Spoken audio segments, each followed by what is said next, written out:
네, 오늘은 교회론, 교회 본질 두 번째 시간입니다. 우리 함께 읽을 디모데전서 3장 15절 말씀을 함께 봉독하겠습니다. 시작.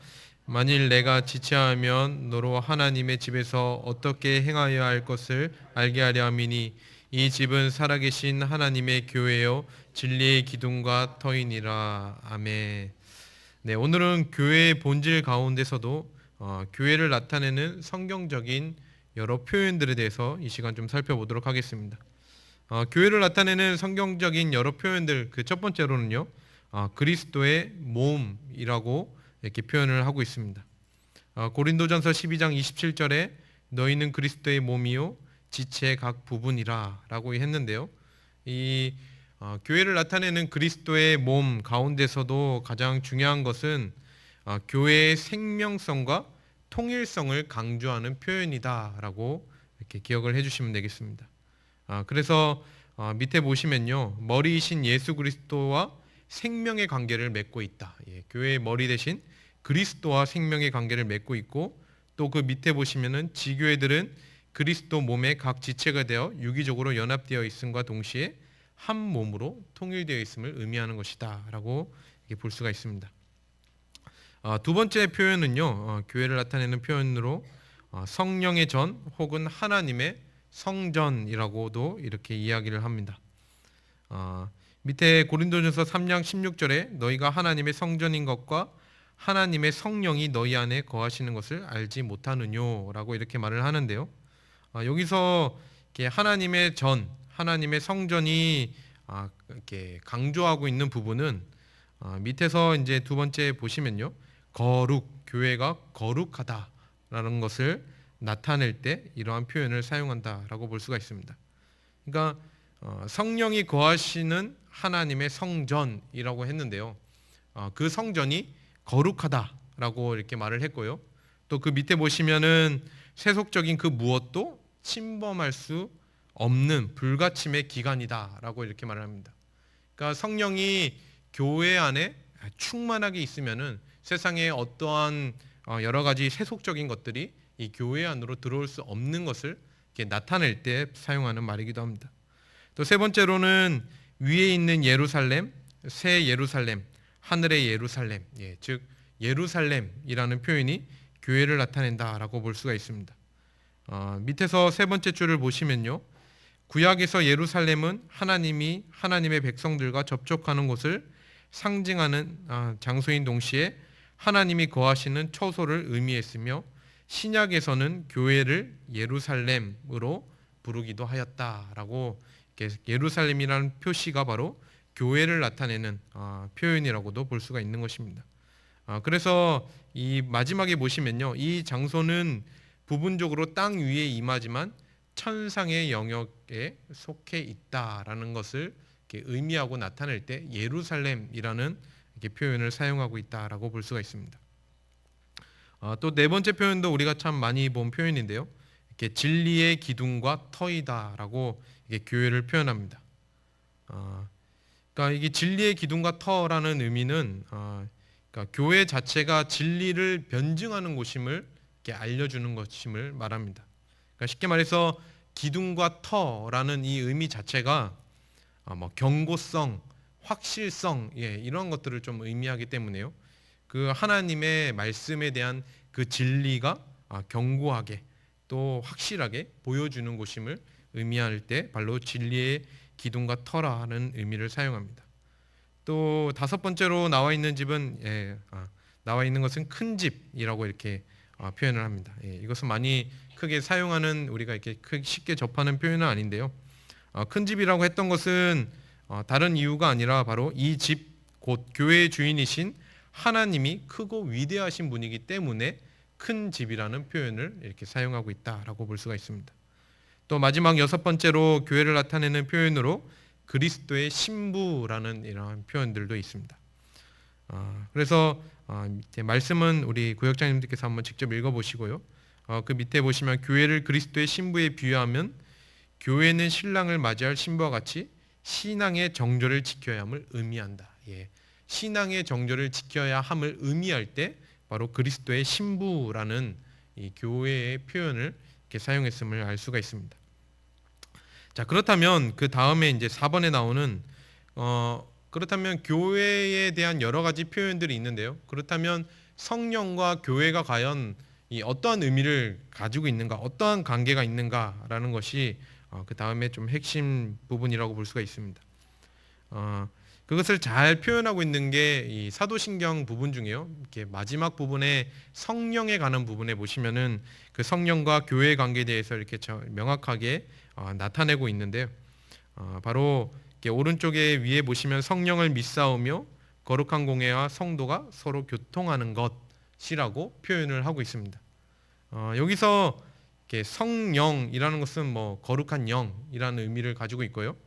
또 그 사도신경에 나오는 것처럼 거룩한 공회라는 의미는 우리 담임 목사님 말씀을 통해서 이렇게 한번 언급을 하셨는데요. 이렇게 보편적인 교회, 우주적인 교회 이러한 것들을 의미합니다. 이렇게 로마 카톨릭을 상징하는 것이 아니라 보편적인 교회를 의미한다라고 이렇게 말씀을 하셨고요. 또 성도 이것 또한 뭐 거룩한 모임, 그 다음에 교통이란 커뮤니언이라는 이 영어 단어도요. 바로 영적인 교감을 나누는 단체다라고 이렇게 볼 수가 있는 것입니다.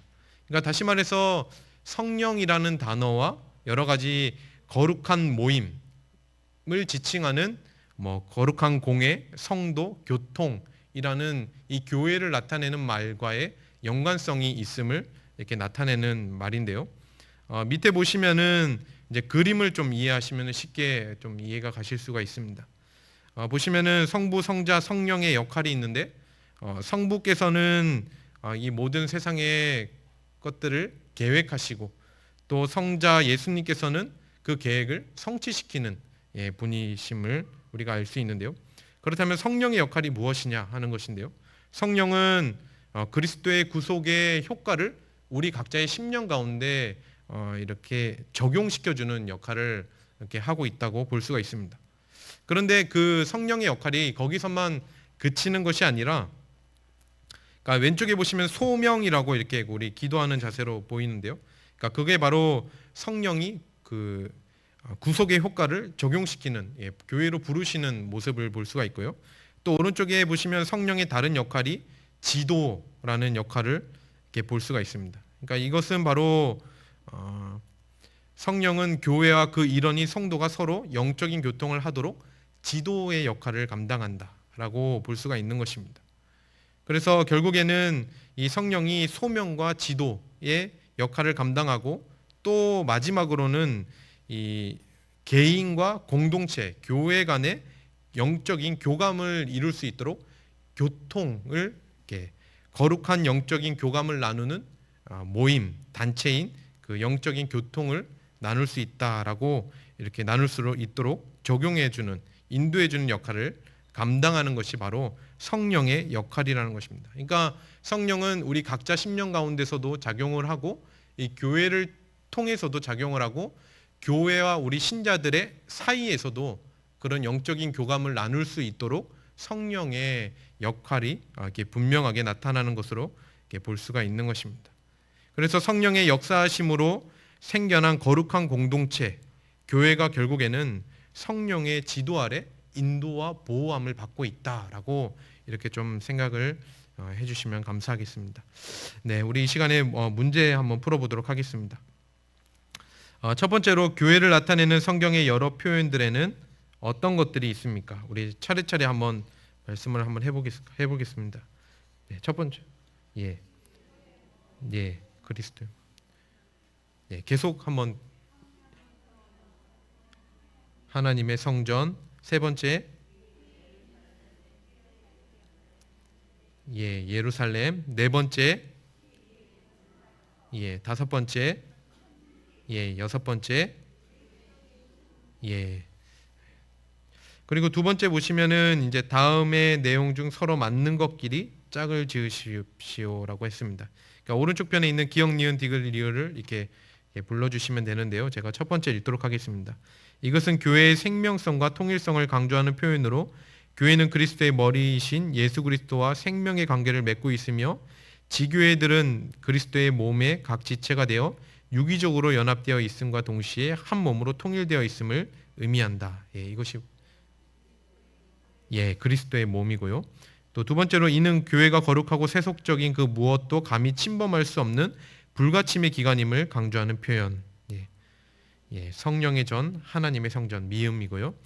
교회는 하나님의 처소로서 하나님의 백성들이 하나님과 교류하는 장소이며 이 장소는 부분적으로는 땅 위에 임하지만 천상의 영역에 속해 있다는 것을 의미한다. 위에 있는 예루살렘, 새 예루살렘, 리얼을 의미하고요. 또 네 번째로 이는 교회가 하나님의 나라를 대적하는 모든 적들에 대항하여 진리를 수호하고 진리를 지키는 요새이며 진리를 변증하는 곳임을 보여주는 것이다.